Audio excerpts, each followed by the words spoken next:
Comércio Ítalo-Brasileira de São Paulo faz parte de um ciclo de webinars que tratam sobre os problemas e as possíveis soluções que a pandemia criou e ainda está criando, segundo os vários ângulos e aspectos. Eu sou Ivan Aliberti, eu sou Business Manager da Italcam, sou o coordenador deste ciclo de webinar e tenho o prazer de fazer da moderador neste evento.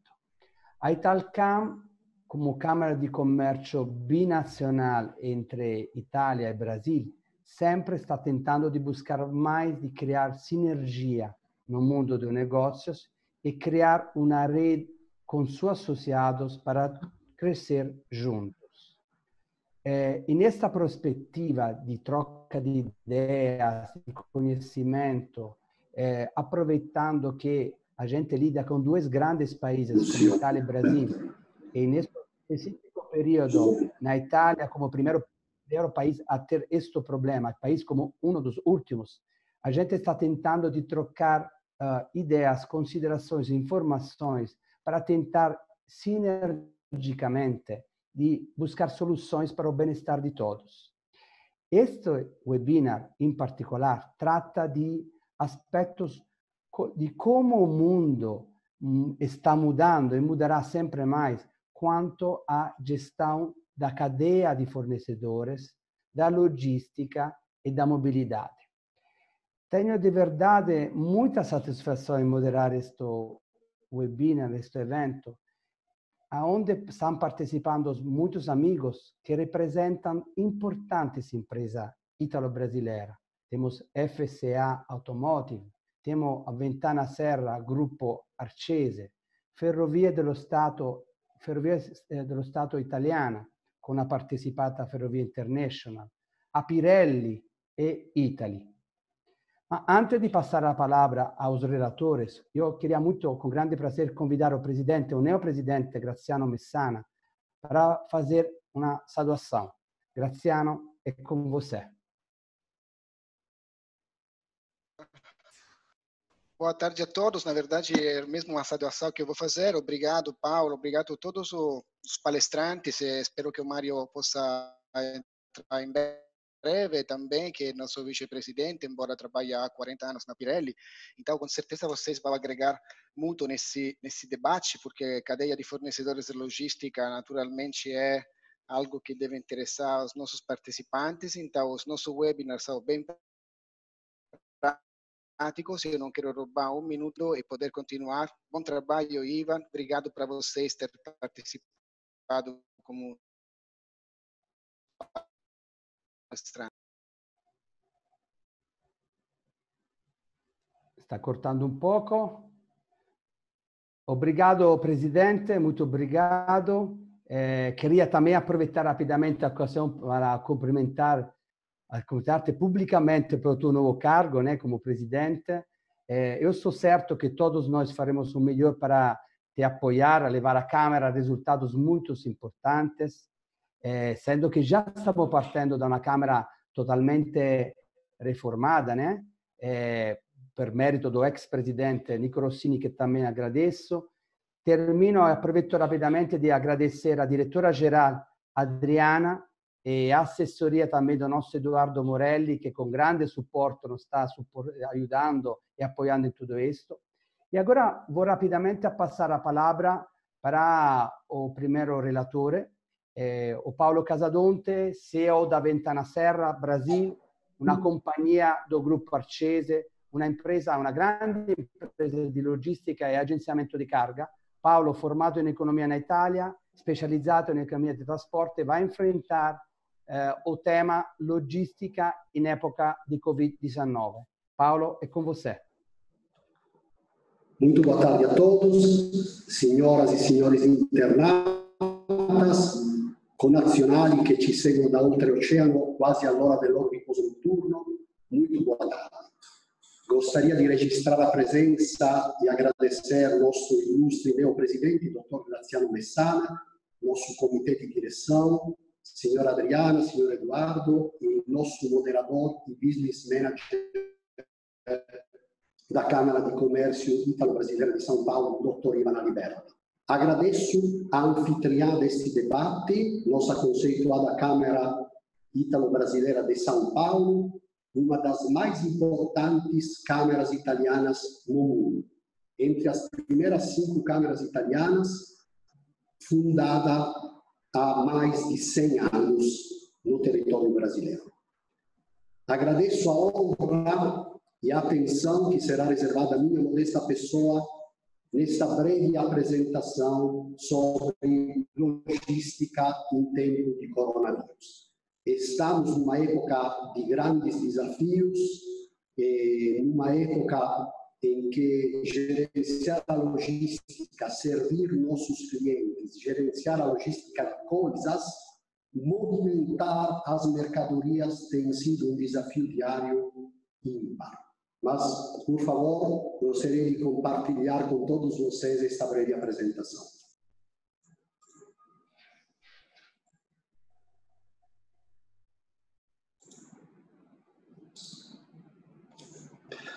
Ok, sou Paolo Casadonte, represento Ventana Serra, uma companhia do grupo italiano francese. Um grupo que no mundo está presente hoje em 18 países e mais de 50 sites operacionais de companhias. No Brasil, há mais de 20 anos, oferecemos nossos serviços logísticos, principalmente no modelo B2B, nas modalidades aéreas, marítimas, rodoviárias, de armazenagem, ferroviária e de customs brokerage.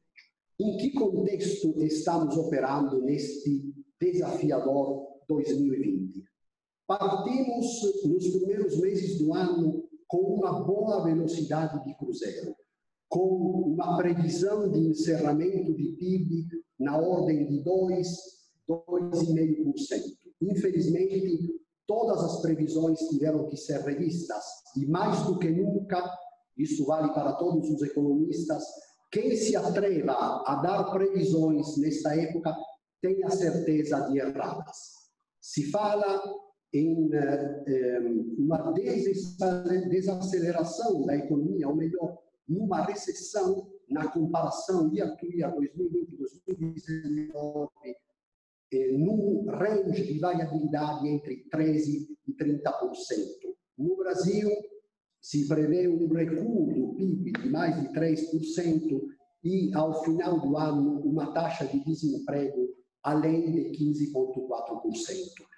Saliento, são apenas previsões. Ninguém sabe, ninguém tem certeza do que irá acontecer daqui a alguns meses e até final do ano. Logística, nesta época, mais do que nunca, é fator de competitividade.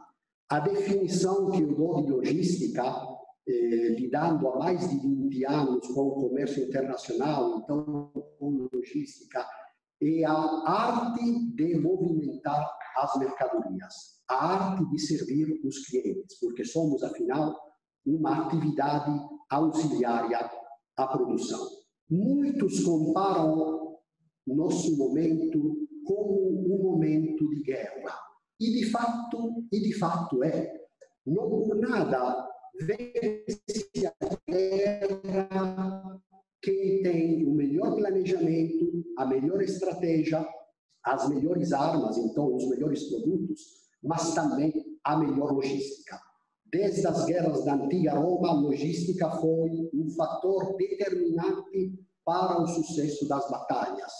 Não é um acaso que, ao longo da Segunda Guerra Mundial, ilustres matemáticos, von Neumann, von Braun, teorizaram algoritmos que até hoje, na época, para o deslocamento dos armamentos, para o deslocamento das tropas, e depois, tão vasto foi este patrimônio que hoje utilizamos esses algoritmos para movimentar pessoas, para movimentar mercadoria internamente e nos arredores do mundo.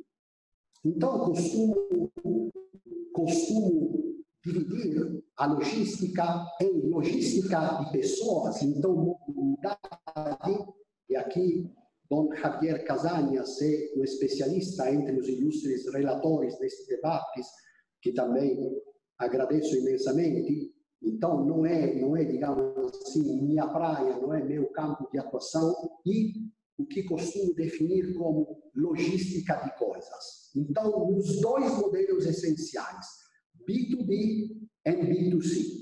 O modelo logístico, a operação logística que mais tem sofrido nesta época é, com certeza, o modelo B2B, em virtude dos lockdowns das plantas. Então, fornecedores, clientes, neste ciclo virtuoso que, infelizmente, foi quebrado. O modelo B2C está sendo, por contra, um modelo de grande sucesso. Grandes operadores logísticos especializados nesse modelo viram crescer o próprio faturamento na comparação year-to-year de cerca de 40%. Então, vivemos num cenário que, sem eufemismo, costumo definir como nefasto.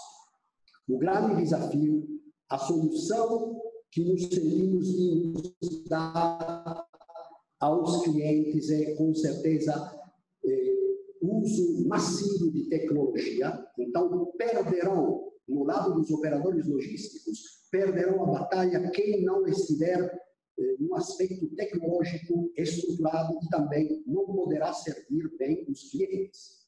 A economia brasileira, contrariamente ao mundo, e aqui quero deixar uma mensagem de esperança, a economia brasileira, entre as primeiras 20 economias do mundo, se destaca por um fator fundamental: exportação. Entre os primeiros 20 países, entre as primeiras 20 economias mais avançadas do mundo, o Brasil se destacou pelo aumento das exportações. Neste panorama, tivemos um outro agravante, que é a desvalorização cambial.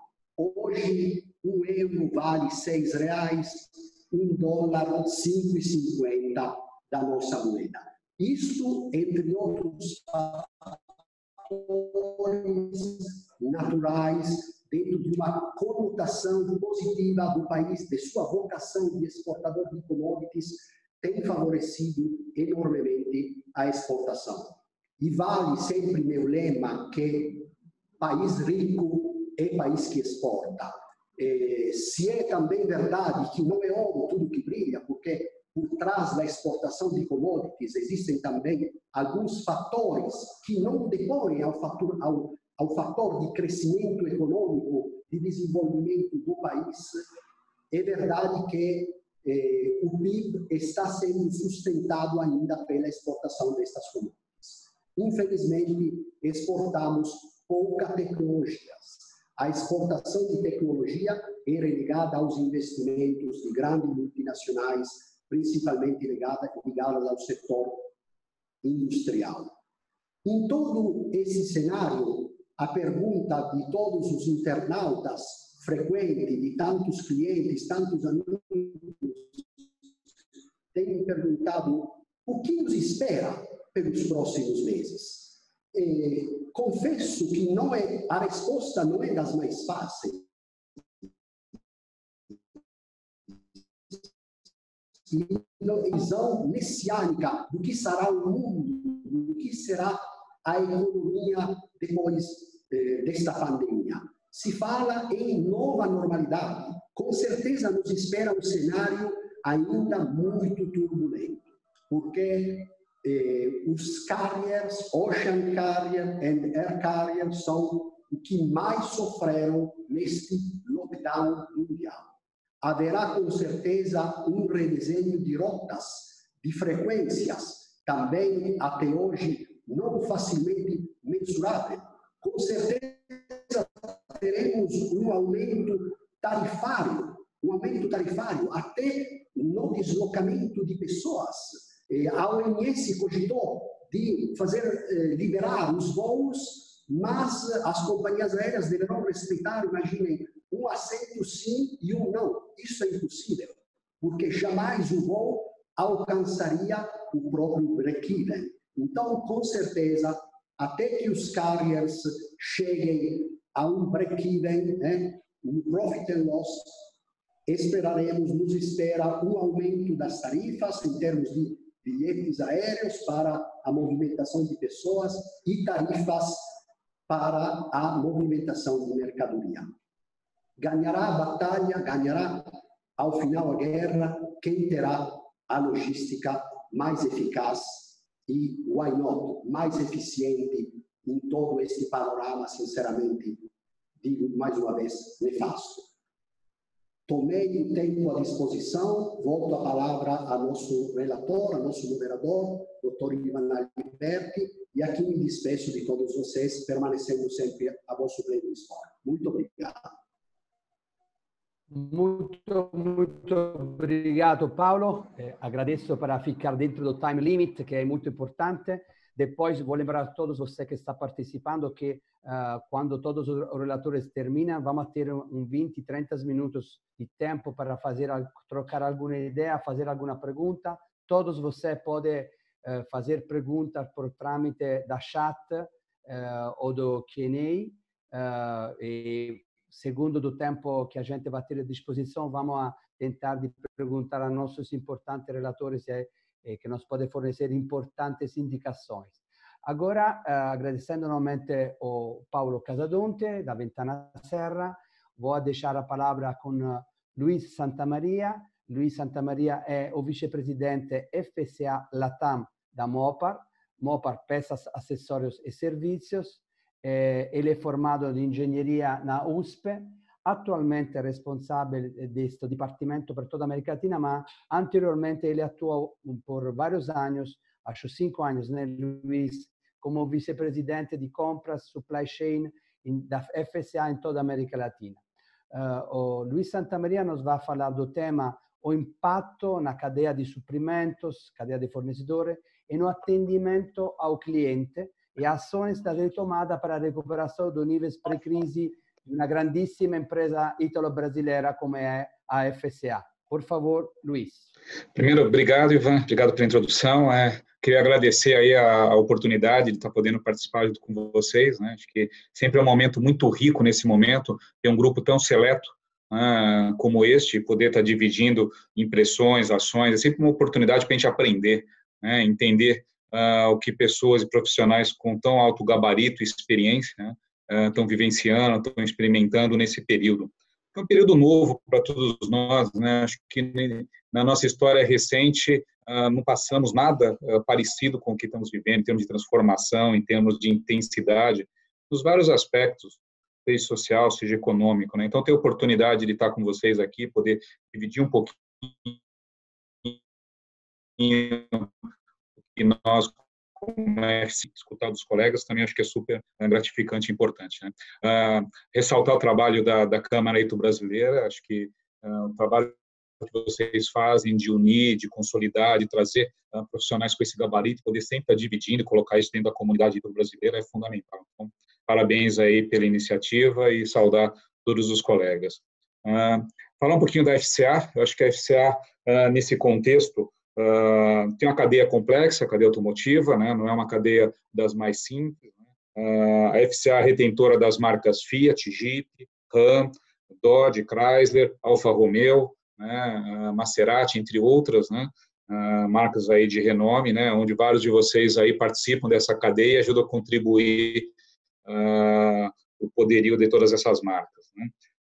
Hoje nós somos 3 plantas de veículo na América Latina, né? Uma em Goiânia, que é a planta da Jeep, que é a planta mais moderna do grupo hoje no mundo, a planta de Betim, já consolidada, onde tem um parque de fornecedores extremamente robusto, né? E já consolidado, né?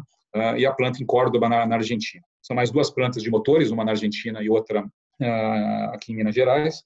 3 centros de distribuição de aftermarket, com mais de 200 mil metros quadrados de área de operação, né? Temos aí 600 fornecedores diretos no Tier 1,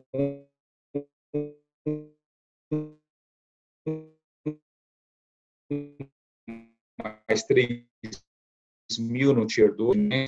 Hoje tem fornecedores em 5 continentes para essas 3 plantas de automóveis, mais as 2 de motores. Então, acaba tendo uma logística complexa, não só local, mas internacional. Então, mais de 100 mil itens movimentados e operacionalizados entre produção e aftermarket, né, que traz aí uma complexidade significativa. mais de 1.000 concessionários na América Latina, representando todas essas marcas, né? Muitas operações just-in-time e just-in-sequence, né? Então, do mesmo jeito que a gente está falando de estoques um pouco maiores, quando você está falando de produtos vindo da China, com cadeia de 60, 70 dias de lead time, a gente tem operações onde nós temos 2 horas de estoque na planta, né? Então, você tem que fazer o sequenciamento, fazer a operação e garantir que isso aconteça com uma maneira muito sincronizada, né? Então, isso traz uma complexidade. São cerca de 25.000 colaboradores na América Latina, e quando a gente multiplica isso pelo número de fornecedores, estamos falando de uma cadeia direta envolvida na nossa atividade, em torno de 250, 300 mil famílias, né? Acho que mais do que colaboradores, estamos falando de família. Dentro desse contexto, né, fomos extremamente impactados em termos de demanda. Para vocês terem uma ideia, o primeiro trimestre desse ano versus o primeiro trimestre do ano passado foi uma queda de 8% aproximadamente, né? Isso porque a gente acabou tendo impacto muito mais no final de março, né? Janeiro e fevereiro a gente acabou sendo isento, até onde, compartilhando da mesma percepção do Paulo, vinha positivo, né? Tinha uma perspectiva de ser um ano realmente de recuperação, depois de vários anos não tão bons na indústria automotiva.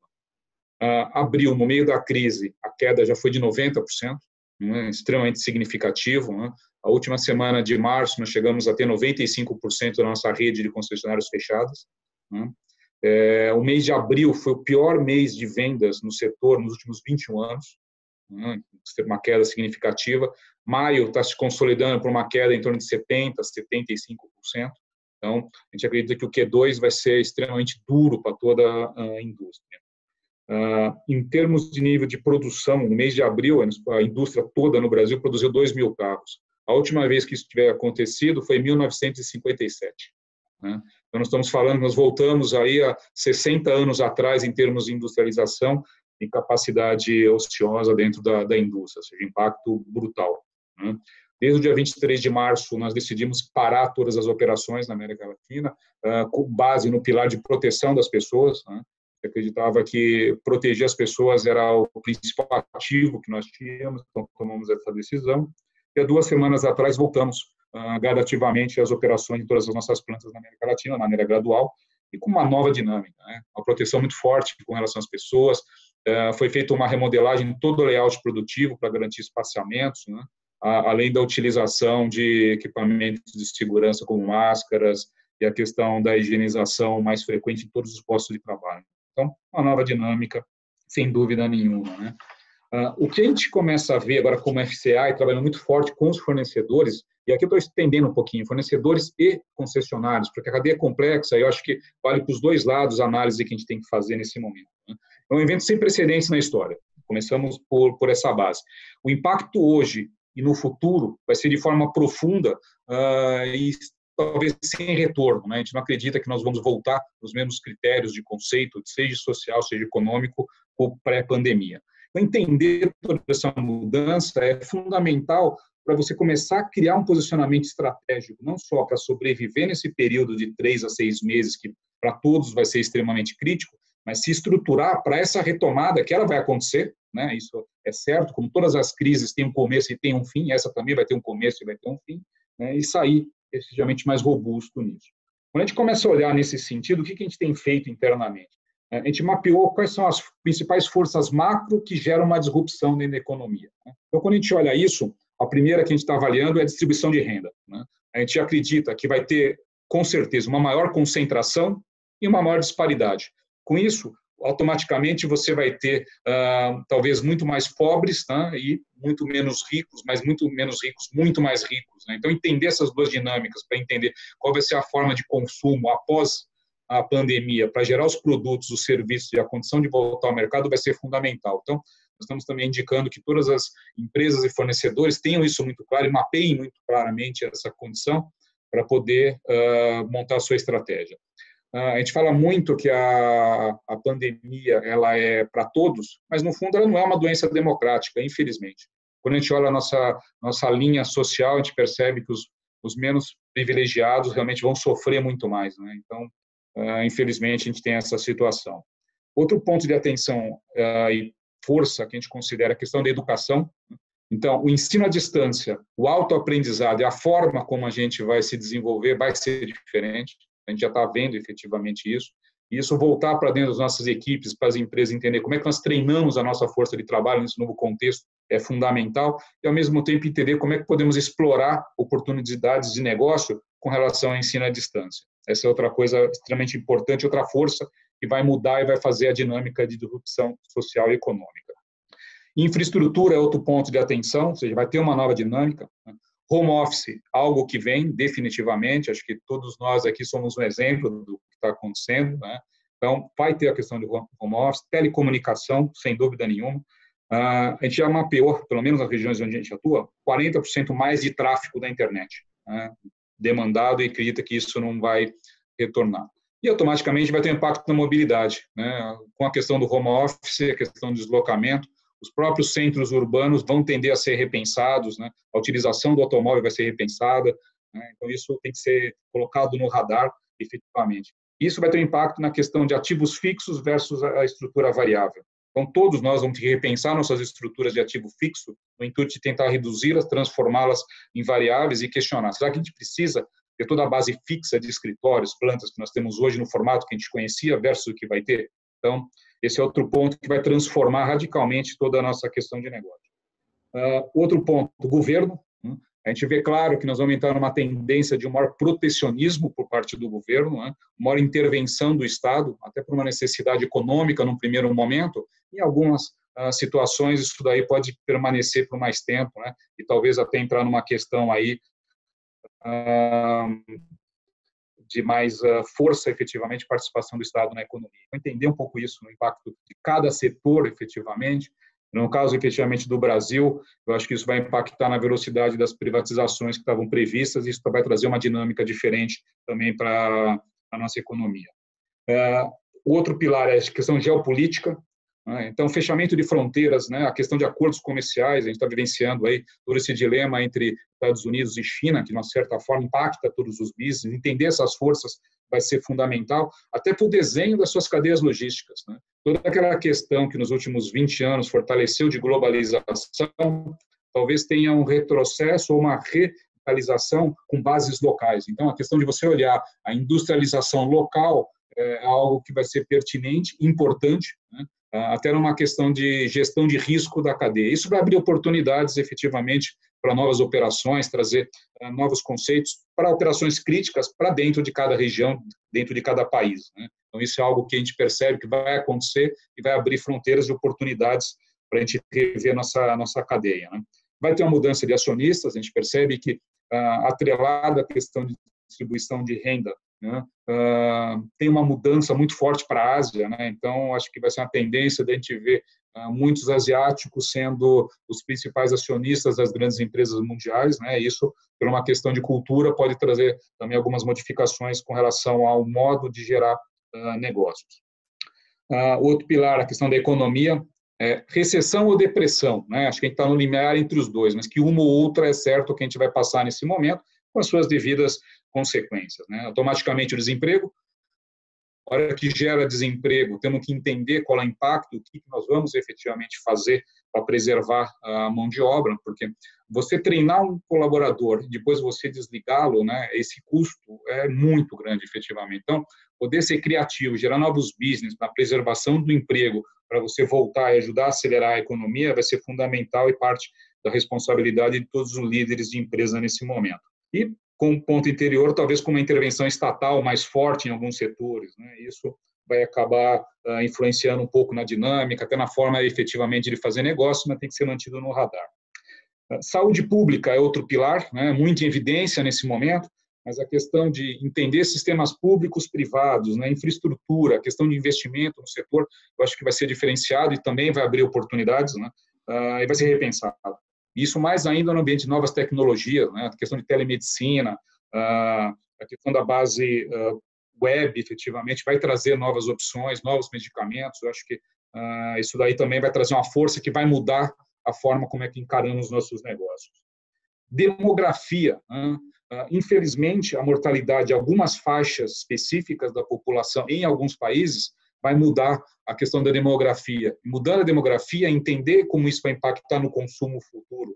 Na forma como o consumidor compra, o que ele compra, de que forma compra, também é fundamental para se reposicionar e avaliar seu portfólio de produtos dentro dessa condição. Então, isso é algo também que a gente tem prestado muita atenção na avaliação das nossas estratégias no curto prazo e no médio prazo. Outra força, meio ambiente, que já vinha tomando um vulto, com essa nova dinâmica social, a gente já percebe que algumas cidades começam a ter efeitos assim extraordinários em termos de redução. Na hora que você coloca o lockdown, a gente nossos colegas de Veneza, vivenciando uma situação talvez inédita, de ver a cidade totalmente limpa, coisas que nós não víamos há anos. E a grande questão é, será que não existe um equilíbrio entre o modo urbano, a forma como a gente trabalha, a forma como a gente produz, e efetivamente um equilíbrio com o meio ambiente? E dado toda essa pandemia, deve ter uma valorização do eu e do cuidado pessoal muito grande. Então, a valorização por uma vida saudável, acho que todo mundo está buscando. Então, talvez isso ajude a repensar nosso modo de consumo, e a característica como a gente ataca nossos negócios. Outro ponto é a questão de mídia e telecomunicação. Novo formato de comunicação hoje é fato que vem para perdurar. Então, entender como é que nós vamos nos comunicar, como é que nós vamos levar nosso produto, qual canal, vai ser fundamental. A gente percebe que abriu novas formas, entender como é que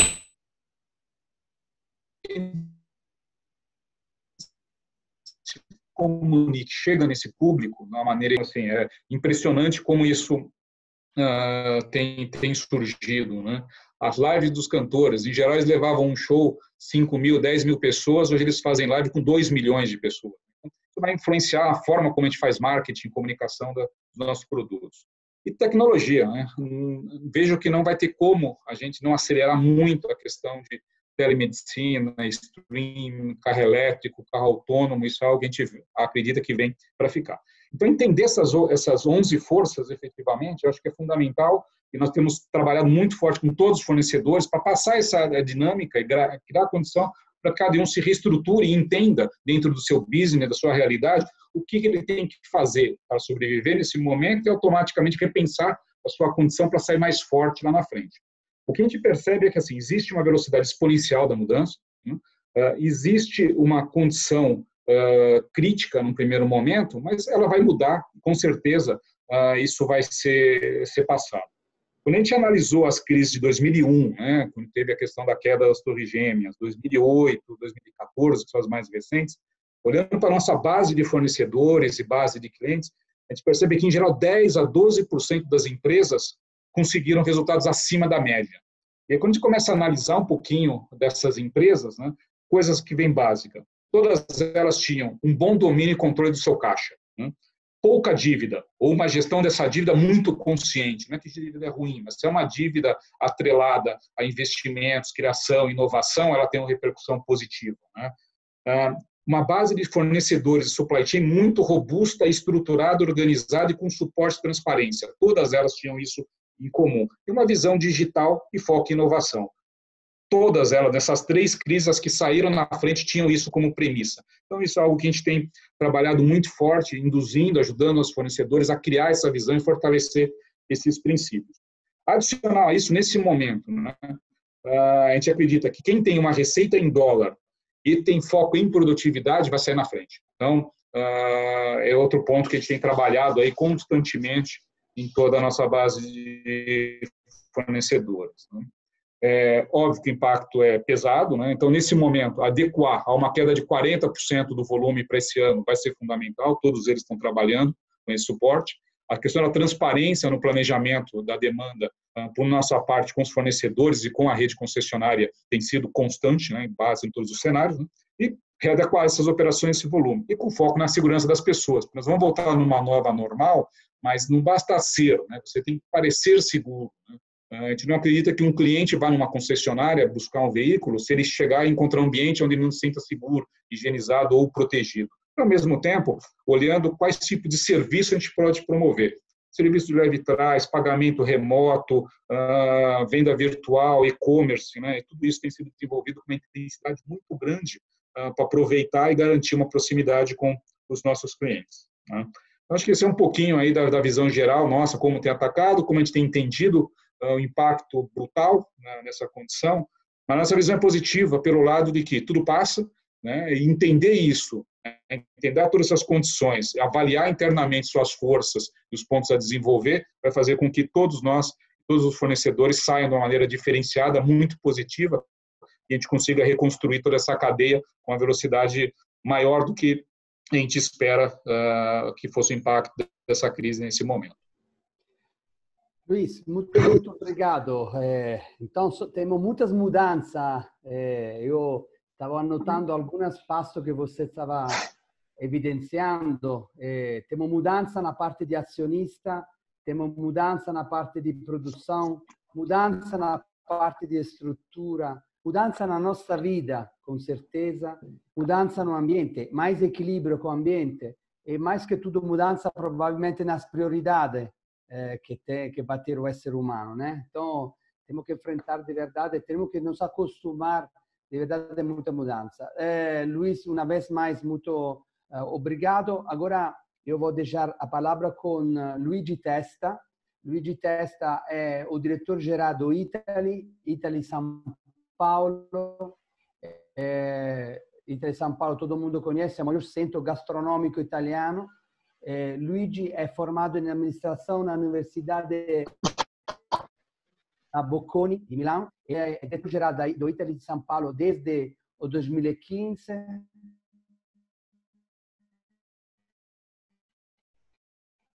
A falar um pouco de um tema muito interessante, o desafio e o futuro de uma experiência de experience business específico, o papel do delivery. É o novo projeto que foram lançados e estão sendo lançados da parte de um importante player italiano aqui no Brasil para chegar até o consumidor final.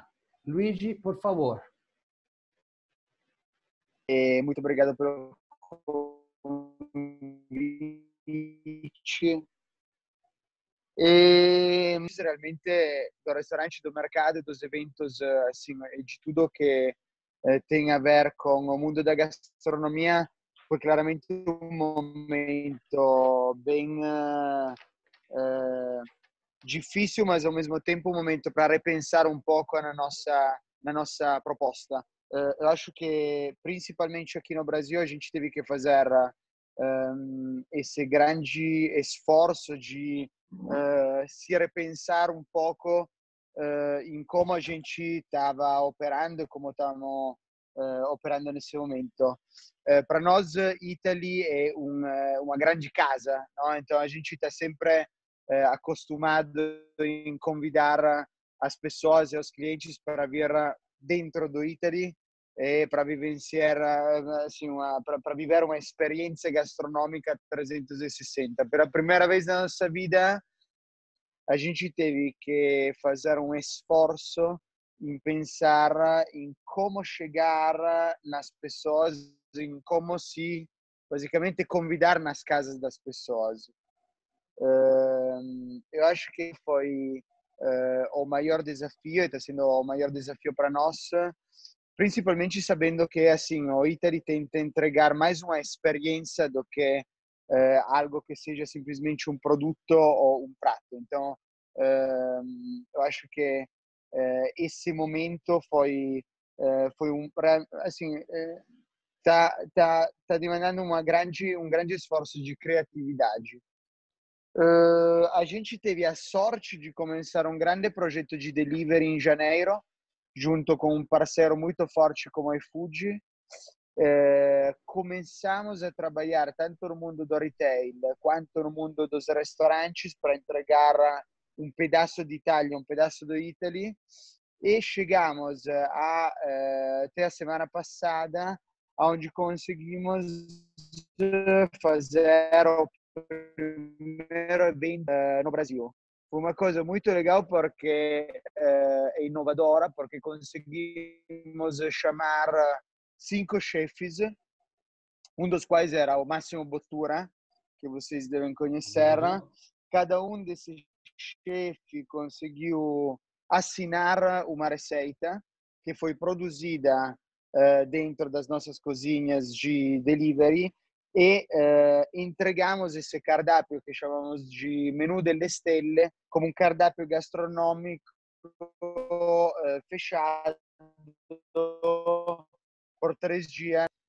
A coisa interessante era que também uma parte dessa receita foi devoluída para uma ONG, que se chama Casa do Rio, que está operando no estado do Amazonas, e realmente per la prima vez de gastronomia de uma forma inovadora e beneficente. Eu acho, como estava falando o Luís, vai terminar e no, ao que era muito provavelmente a vida antes, no, dessa crise do coronavírus.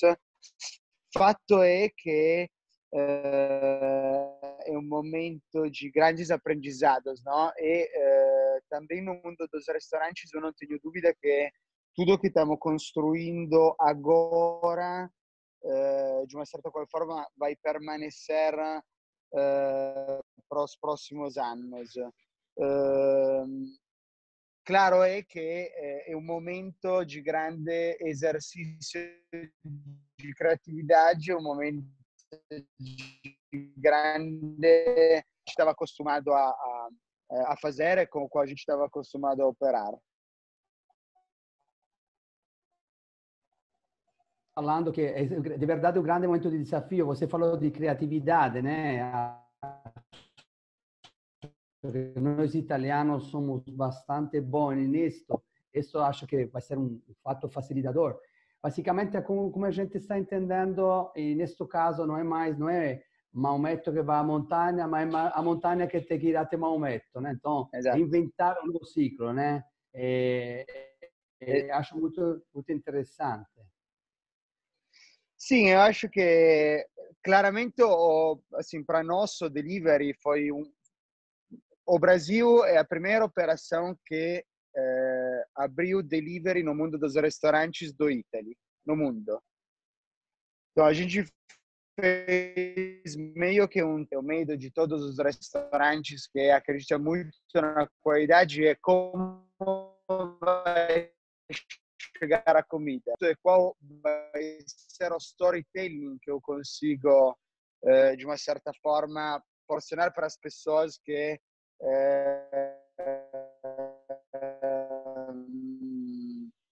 vão receber um prato, vão receber um produto. É muito mais fácil tudo que eu tenho e você se apaixonar por essa história, não? O grande desafio para nós é, por um lado, manter o nível de qualidade, por outro lado, conseguir te contar uma história que te deixa apaixonado para a comida de qualidade e para o mundo da gastronomia.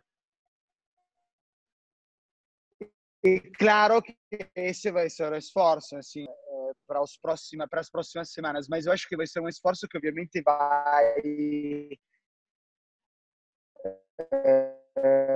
assim, vai se alinhar junto com a operação que a gente construiu em paralelo. É mais fácil fazer erros nesse momento, mas ao mesmo tempo acho que todos os players dos mundos, assim, do mundo dos restaurantes que vão conseguir fortalecer o brand nessa fase, fortalecer a marca, realmente vão conseguir ter muito mais mercado no futuro. Perfeito. E com certeza você falou da tua preocupação de levar uma comida de boa qualidade ao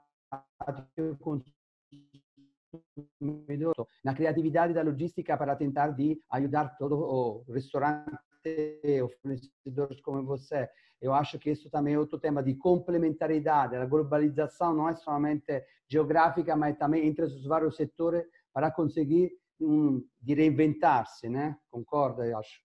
Sim, antes a responsabilidade de, por exemplo, da qualidade de um prato era apenas minha e da minha equipe de cozinha. Agora, dentro dessa cadeia de logística, entra um motoboy, entra a qualidade assim do packaging que eu coloco a minha comida, assim, uma nova forma de entregar um nível de qualidade de comida que envolve mais player. Realmente eu estou muito feliz do trabalho que estão fazendo com a iFood, mas é visível de como é uma construção feita, não, com vários players, muito mais do que antes. Então Una precisa sinergia. realmente Una verdadeira sinergia. Perfetto, Luigi. Muito obrigado pela tua testemunhança. Muito obrigado. Testemunhança jovem, muito dinâmica. Parabéns. Já a palavra com uma pessoa que tem muita experiência. Com Mário Batista, vice-presidente, nomeado agora da Italcam, mas também diretor de assuntos corporativos da Pirelli para toda a América Latina. É uma pessoa que tem mais de 40 anos de experiência em grandes empresas multinacionais. Já foi diretor estatuário da maioria da empresa do grupo Pirelli e também da TIM no Brasil. Ele, com a sua grande experiência, vai falar do impacto daquele que ele chama tempestade perfeita no setor da logística, uma visão de uma empresa global, qual é a Pirelli. Mário, por favor.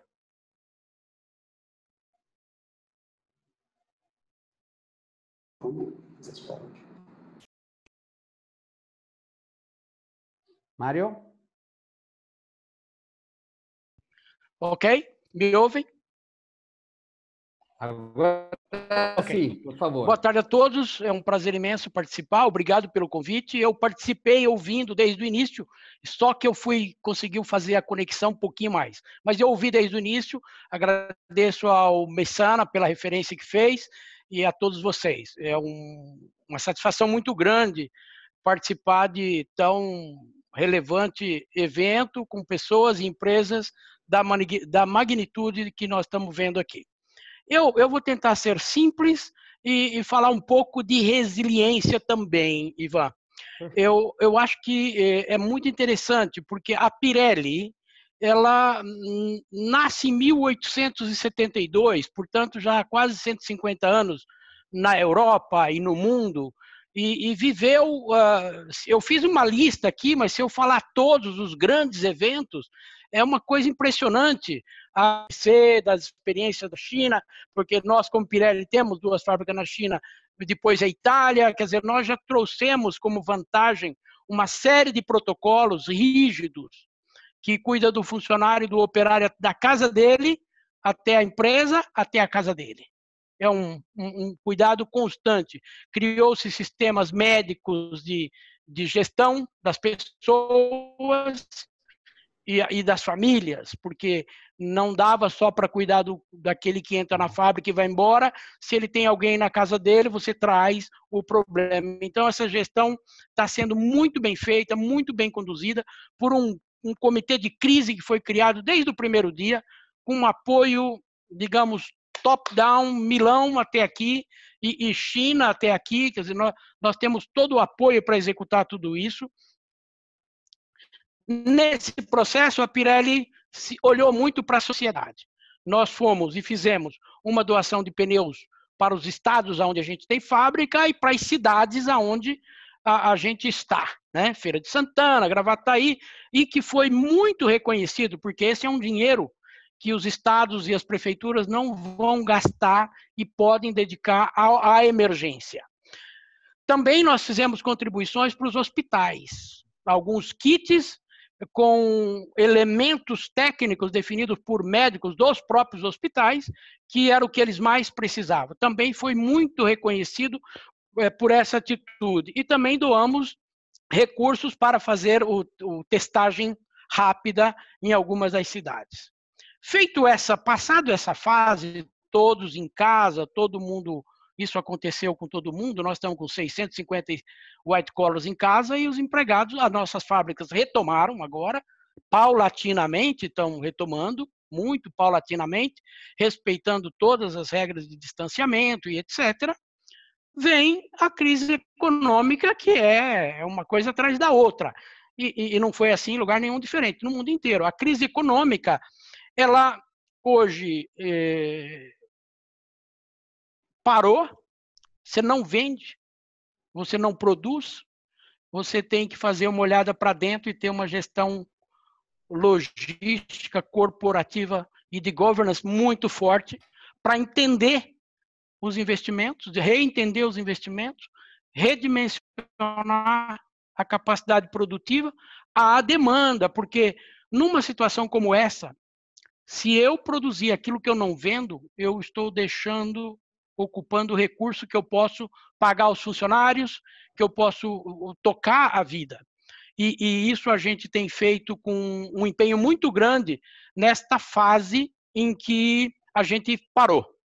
Já estamos na retomada, esses investimentos estão sendo todos revistos, mas sempre com uma visão de otimismo e que a retomada vai acontecer gradualmente, apesar de se prever um PIB, na melhor das hipóteses, esse ano para o Brasil de menos 6%, e na pior das hipóteses, menos 10%, a gente está retomando calmamente, com muito profissionalismo e com uma gestão de governance muito forte. Quando a gente volta para a crise política, e aí nós estamos formando a tempestade, a gente vê uma descoordenação muito grande, né? E isso gera incerteza. E economia, eu que fui aluno do professor Delfim Neto na USP, ele dizia que economia é certeza ou incerteza, nada mais. E a incerteza que gera o momento político faz com que a gente tenha um pouco mais de receio. Mas, relembrando as crises que nós já passamos, eu acho que nós temos que olhar para nós e ir em frente. E acreditar no mercado, acreditar que as coisas vão retomar, talvez em outras dimensões, mas ele vai retomar.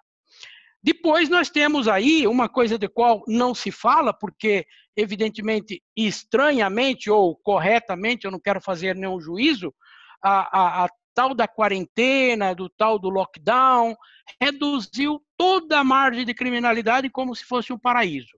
Eliminou com as questões ambientais, deu uma clareada no horizonte. Mas esse silêncio me preocupa, porque se acontecer realmente um menos 10 de PIB e um 25% de desemprego em 2021, 2022, eu acho que nós podemos ter aí uma questão de tensão social e nós aí desenvolvemos um processo muito forte para tentar entender isso e proteger não só as nossas pessoas, mas também os nossos ativos. É muito importante, porque o pessoal que voltou a trabalhar voltou com 0 de absenteísmo, todo mundo comprometido, inclusive nos surpreende a dedicação com a questão dos protocolos. Eu acho que o trabalho foi muito bem feito e a gente tem um pouco de receio dessa fase de tensão social, se ela vier. Esperamos que não. Evidentemente, tem todos os ingredientes aqui para a gente ter uma crise de médio e longo prazo bem interessante. Evidentemente, voltando para o primeiro impacto, o cash is king, a gente tem que olhar a manutenção do emprego e também olhar a questão da saúde financeira e a retomada com muito cuidado, programar o que se quer, porque não posso mais produzir para pôr em estoque. É impossível fazer isso agora. A aproximação dos clientes e consumidores. Nós temos que reestruturar investimento e produção e ter uma aproximação grande com o nosso cliente e com a nossa cadeia. Ela já existe, essa cadeia, essa aproximação existe. Agora ela está sendo muito mais constante. A questão das webinars e das vídeos que se faz, isso tem ajudado a aproximação. Possibilidade de... quais são o futuro aí ver se uma questão de merger acquisition, a reestruturação nos setores, será, eu acho que é um fato, ele vai acontecer nos mais variados setores, principalmente aviação, turismo, entretenimento e serviço. A gente pode ter aí algumas coisas, vemos que essa semana a Latam pediu recuperação nos Estados Unidos. nós conseguimos, no início de junho, meados de junho, nós vamos começar a entender melhor isso na medida em que as coisas forem clareando. Finalmente, se você virar o último slide, eu tenho uma chart aqui que é mais uma provocação do que uma outra coisa. Qual é o desafio global do negócio? Se a gente olhar, a falta de liderança global é uma coisa real. Essa incerteza internacional deve trazer no médio, longo prazo, nos próximos 10 anos, alguma nova situação geopolítica, como disse o Luiz Santamaria. O desmantelamento da estrutura criada após a Segunda Guerra, OMC, ONU, todas essas entidades, me parece que já está sofrendo algum enfraquecimento. Alguma modificação nesse cenário deveria ocorrer. A gente acha que pode acontecer.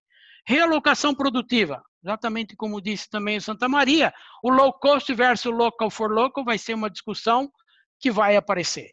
A gente olha aí de um trabalho da Deloitte que o Wuhan era um centro que eles eram Tier 1 para muitas empresas no mundo inteiro. E Tier 2 para uma infinidade de empresas. E nós conhecemos empresas que ficaram paradas antes de começar o problema aqui por falta de fornecimento. Então, essa cadeia de supply chain logística, ela vai ser repensada em alguma dimensão. No setor nosso, um pouco até, temos muitas questões para ser discutidas, porque 50% dos produtos, das matérias-primas para fazer pneus são importados. Os outros 50% são nacionalizados. E não é porque eu quero, porque não tem aqui. Então, a gente vai ter que também, já estamos trabalhando nisso e vamos ver como isso vai se movimentar. Como será o comportamento dos consumidores, eu não vou nem perder muito tempo. Me parece que é muito claro que a questão do e-commerce, smart job e todas essas coisas vieram para ficar. Às vezes, eu concordo absolutamente que as exigências com a saúde pública é uma coisa que talvez o brasileiro, principalmente o brasileiro, talvez dê mais importância, porque o vírus conseguiu igualar a todas as categorias sociais. O medo igualou todos nós. Não vai sofrer mais, talvez, alguns do que outros, mas o medo é igual. A tensão é a mesma. Então, talvez isso faça com que as elites brasileiras e mundiais olhem um pouco mais para um sistema que já existe e que só precisa ser potencializado. Qual é a realidade das cadeias de fornecimento? Como vão se relançar? A crise afetou tudo, da bicicleta até o avião, do Uber ao caminhão.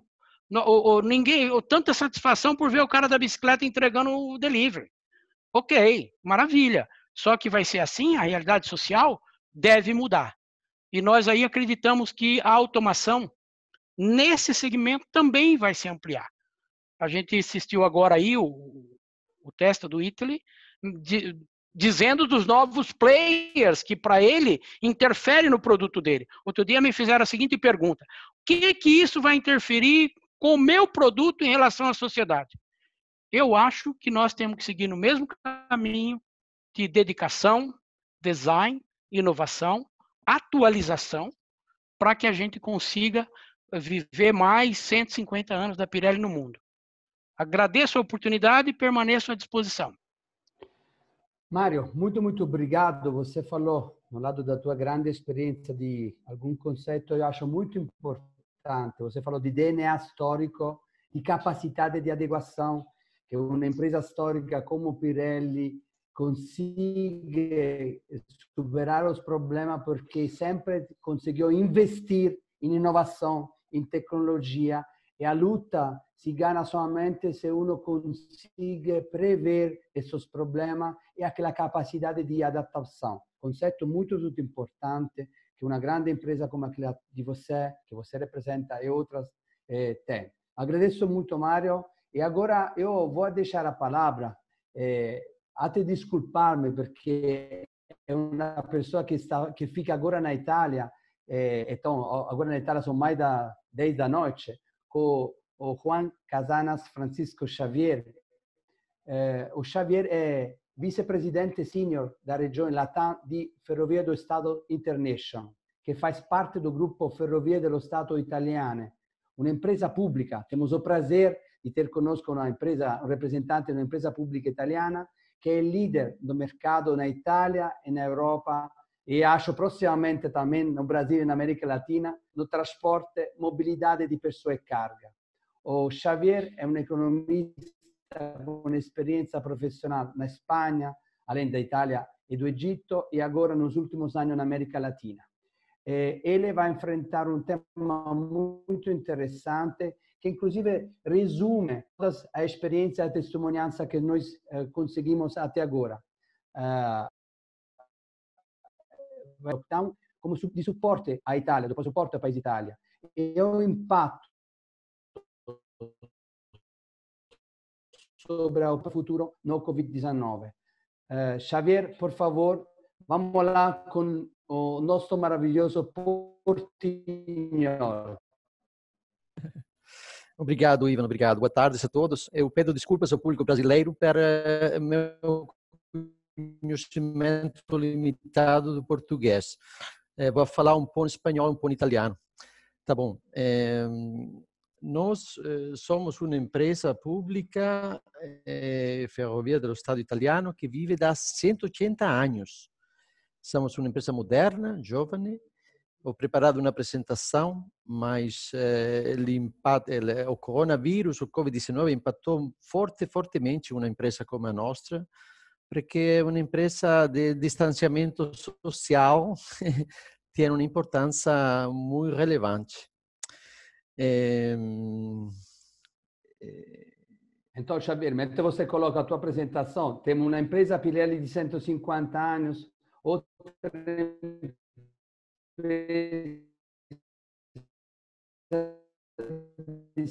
muito interessante. Ouve essa apresentação agora? Ok. Bom, vamos aqui. Isto para dizer que é uma empresa que há muitos anos, mas é uma empresa muito moderna, uma empresa que não faz somente transporte ferroviário da A à B, mas é uma empresa que hoje é interessada ao transporte de mercadorias, mobilidades com ferrocarril ou com autobus, engenharia, novas tecnologias, estações e anche rodovias, perché temos 24.000 quilômetros de rodovias também como gestão. Pois, o Grupo Ferrovia dello Stato Italiano é uma holding de 90 empresas. As principais empresas são a infraestrutura ferroviária, um operador de passageiros e de logística, engenharia, e também temos empresas no exterior, em Grécia, em Alemanha, em Holanda, em Inglaterra. É um grupo muito grande. E é um grupo que não custa dinheiro ao contribuinte italiano, porque é uma empresa muito grande, mas que cada ano dá dinheiro ao governo.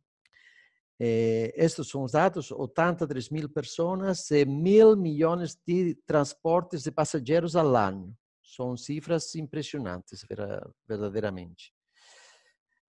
Como impactou e como está impactando ancora a Ferrovia dello Stato o coronavírus, o Covid-19?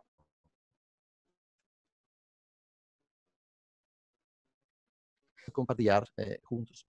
A primeira coisa que hemos feito é uma mapatura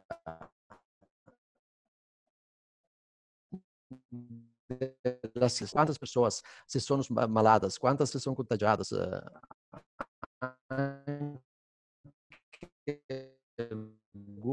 Precisa fazer um plano feito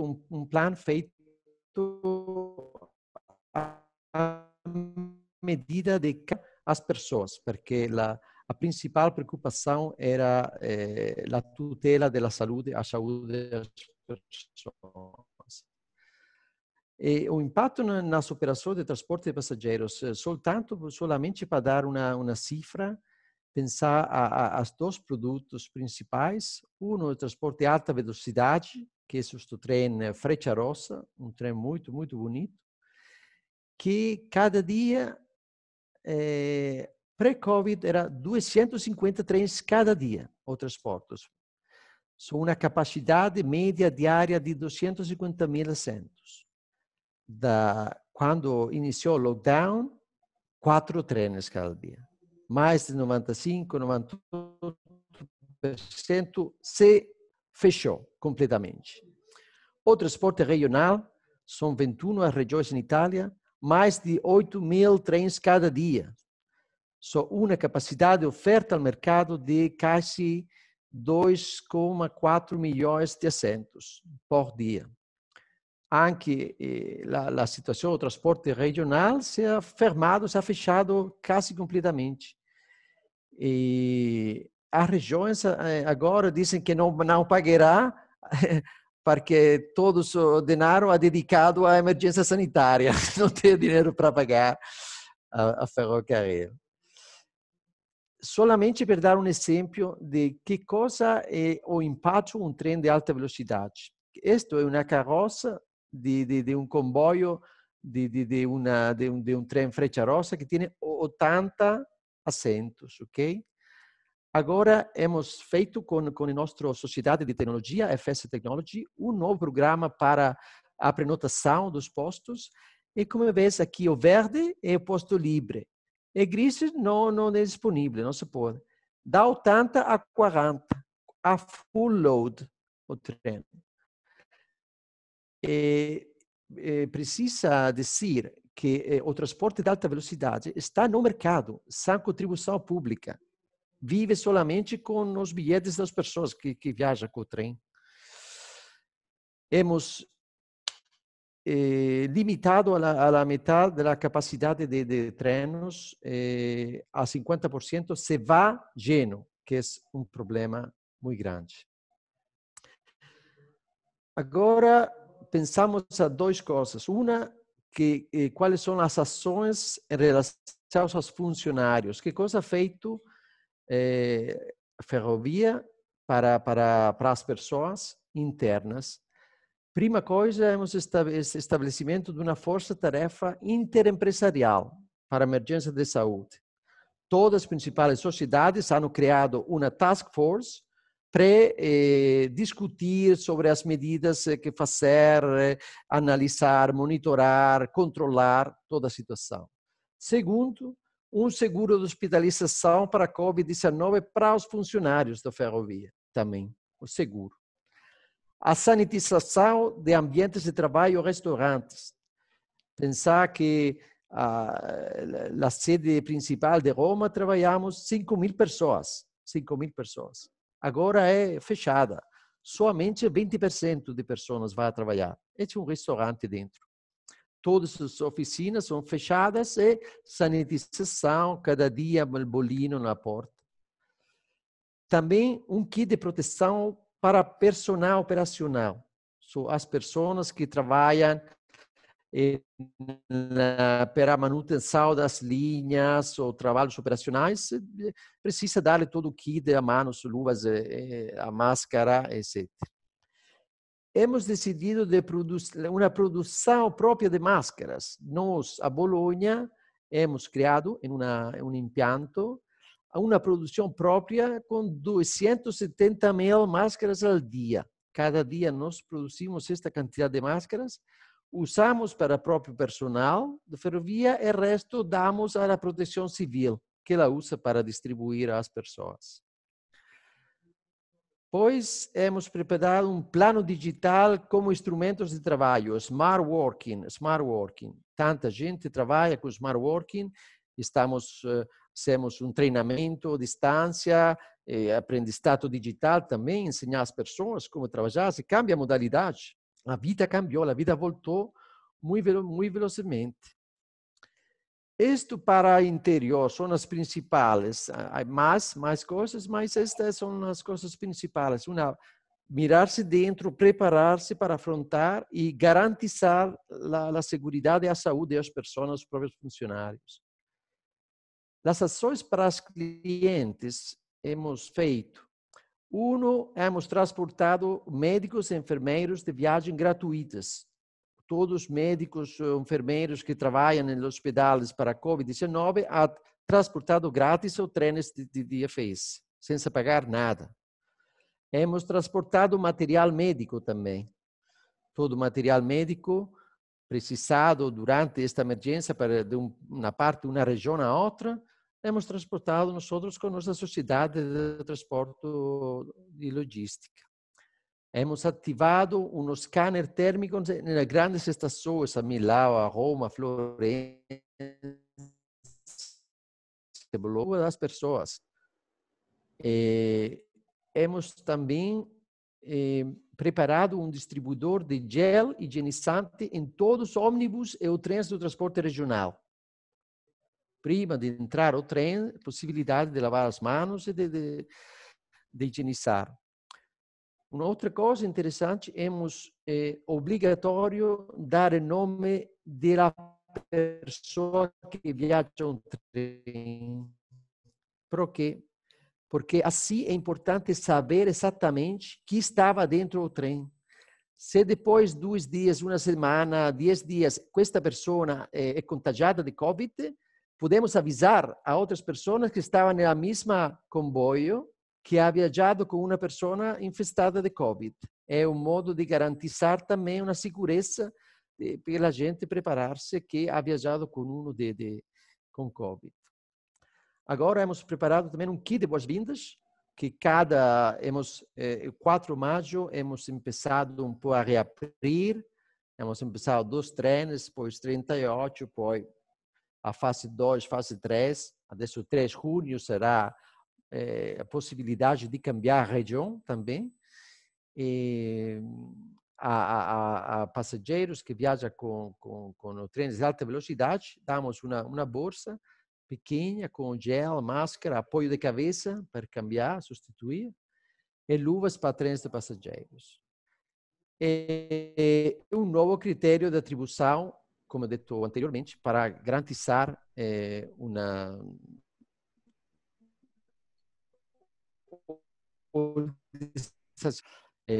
estamos estudando, estamos preparando o plano industrial, porque hemos cambiado completamente todo em estes meses. As receitas são muito menores. Estamos preparando um novo plano industrial. No plano industrial, pensando também a que coisa precisa o país, porque nós somos uma empresa pública e temos que seguir a direção que o governo disse, mas temos a obrigação de gestionar a empresa como uma empresa privada eficiente.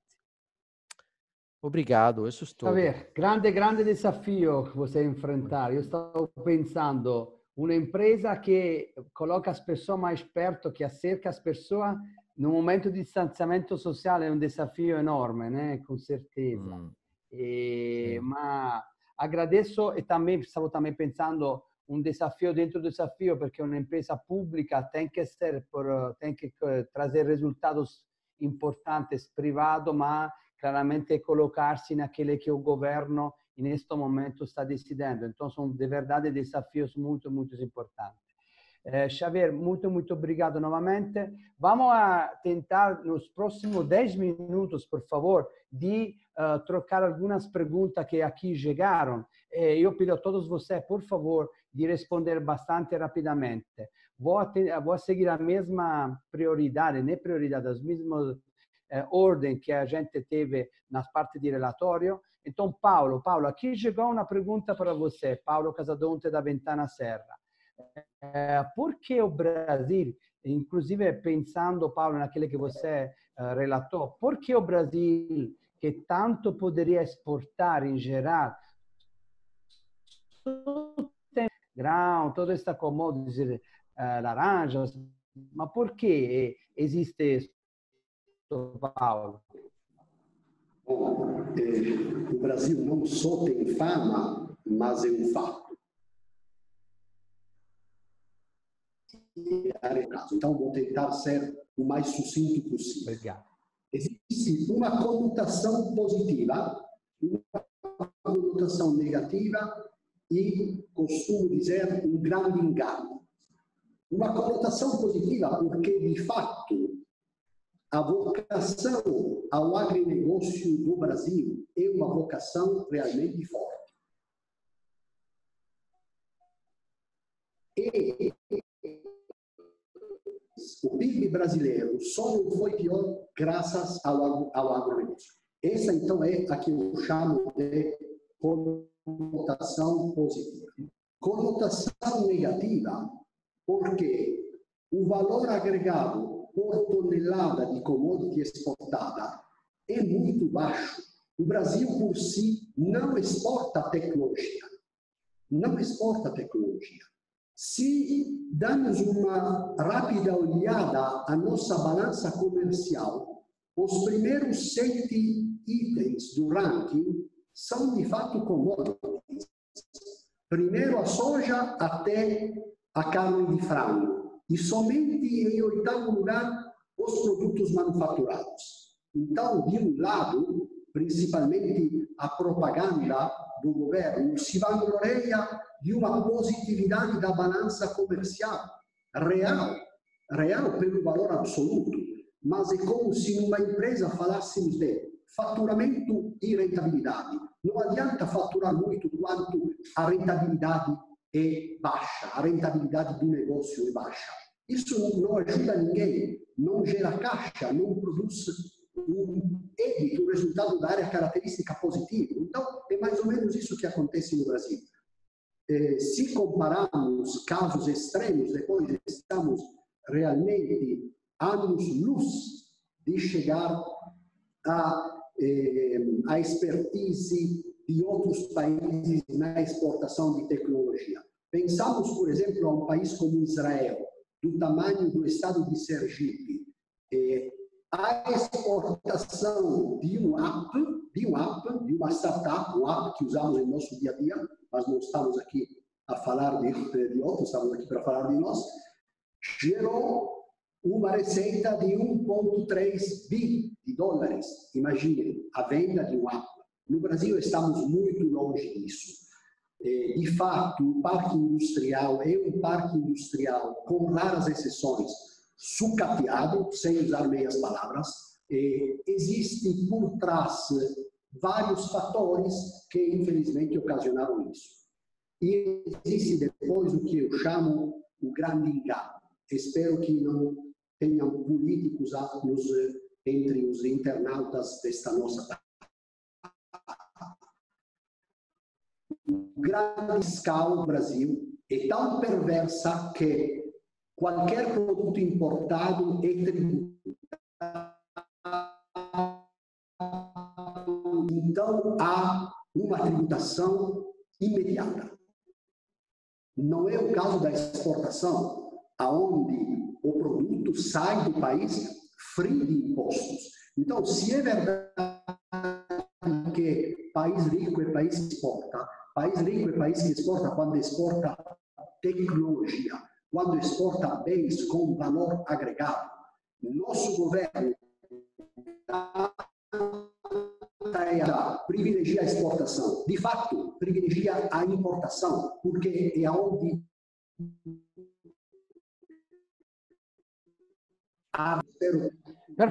Perfetto Paolo, muito claro, conciso, muito agradeço.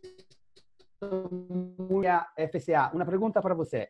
Na visão do teu grupo da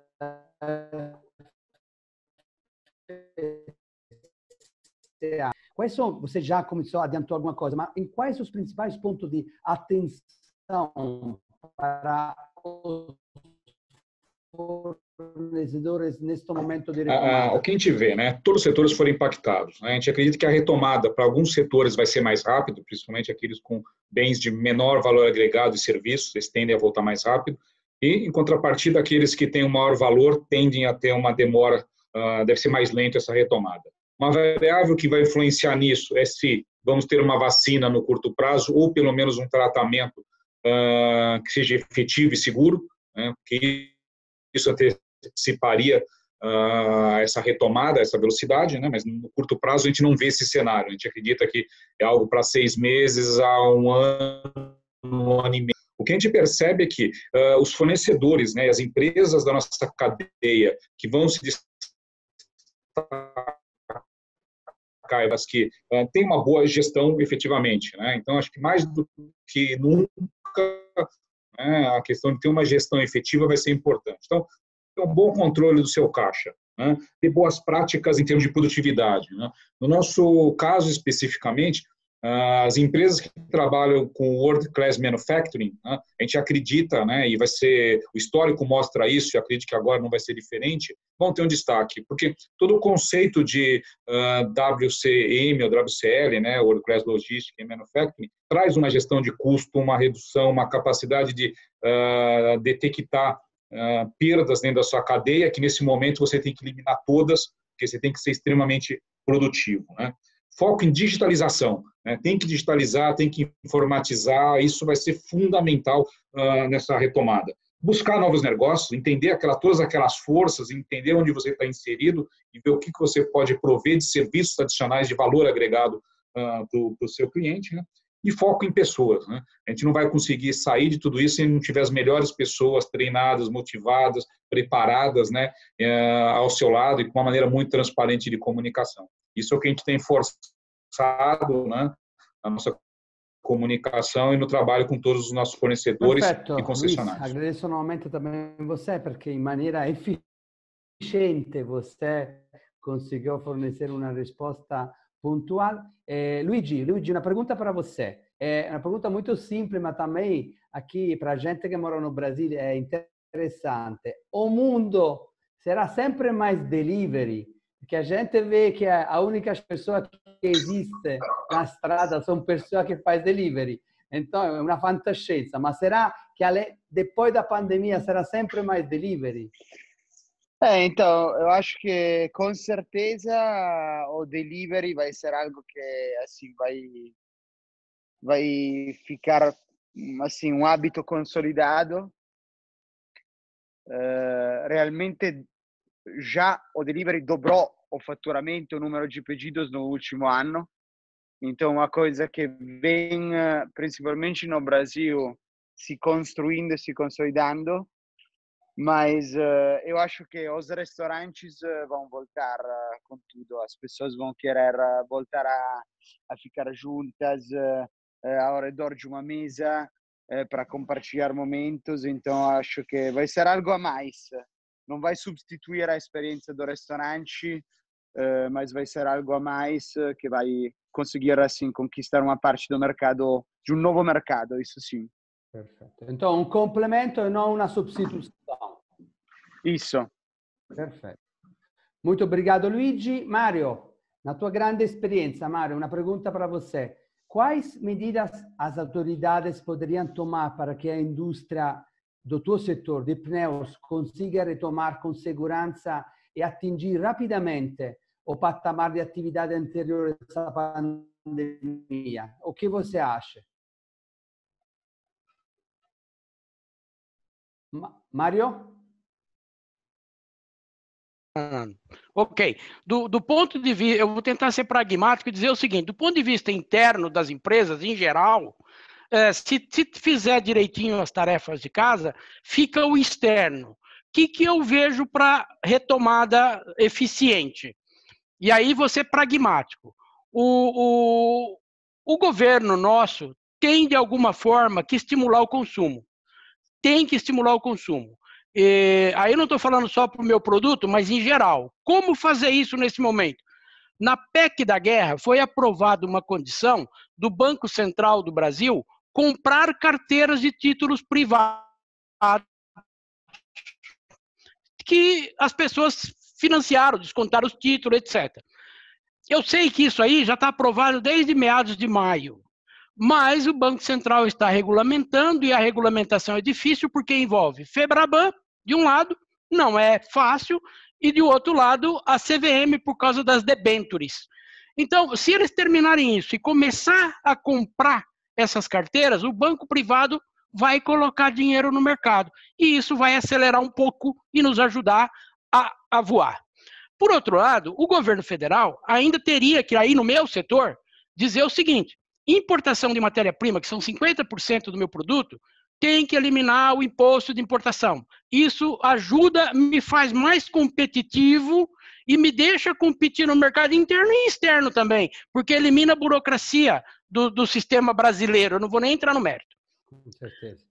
Do âmbito estadual, a gente tem feito uma sugestão através da nossa associação, que é terminar com a substituição tributária. A substituição tributária foi criada no remédio, no automóvel e nos pneus em 1990, lá na década de 90, porque eles não conseguiam fiscalizar todo mundo.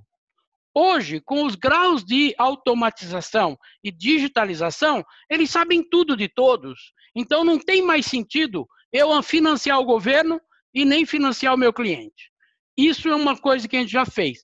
Ah, mas isso demora porque tem que ser discutido com o CONFAS, com não sei o quê. Ok, então me dá prazo para recolher o valor da substituição tributária. Hoje eu vendo com um prazo médio aí de 60 a 120 dias e recolho com 20 dias. Então eu estou financiando não só o governo, como os clientes. E é ruim para todo mundo. E nesse momento, uma pequena medida dessa ajudaria a impulsionar o consumo e o mercado. E eu diria que, desse ponto de vista, a minha expectativa é essa, para não falar de outras coisas que a gente teria ainda para melhorar a nossa capacidade competitiva do nosso produto nacional. Eu diria isso. Muito obrigado. Você falou claramente de uma política de autofinanciamento que, inclusive, está sendo verificada em países europeus, que é uma política muito interessante, de monetização. Falou também de uma grande importância na parte toda a problemática de imposto, que também o nosso Paulo Casadonte falou, que é um grande problema, que, por um lado, ajuda financeiramente o país, o Brasil, mas, por outro lado, limita muito. Então, acho de verdade uma posição muito interessante. Agradeço uma vez mais, Mário, uma vez mais. E faço uma última pergunta para o nosso amigo Xavier. Xavier, segundo a tua opinião, e segundo estudos feitos, qual será o efeito da pandemia sobre as futuras atividades no transporte? E, no específico, por parte do Grupo Ferrovie do Estado no Exterior, como você vê esta problemática?